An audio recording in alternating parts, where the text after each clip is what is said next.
মায়ের দোয়া লও, নিজে নিজে মনে করো টাকায় আমি হইলাম বড়। নিজে নিজে মনে করো টাকায় আমি হইলাম বড়।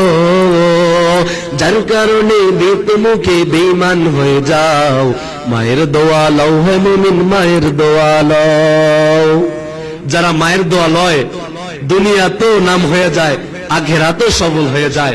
এই কারণে আমরা 5 ওয়াক্ত নামাজও পড়বো, মা বাবারও খেদমত করব। আর 5 ওয়াক্ত নামাজের আগে যে ওযুর কথাটা বলেছি অনেক ভাই পরে এসেছে, আর একটু বলতে আছি, কেউ কষ্ট মনে করেন না। আমরা ভালোভাবে ওযু করব। আল্লাহ পাক রব্বুল আলামিন কোরআন কারিমে যেভাবে বলছেন সেভাবে আমাকে সর্বপ্রথম, তারপরে আপনাদের সকলকে সহি সালামতে সুন্দরভাবে ওযু করা এবং মা বাবার খেদমত করা তৌফিক দান করে সকলে বলেন আমিন। সিটি কর্পোরেশন থেকে আপনাদের একটা কাগজ পাঠাইছিল, কষ্ট করে 1-2 মিনিট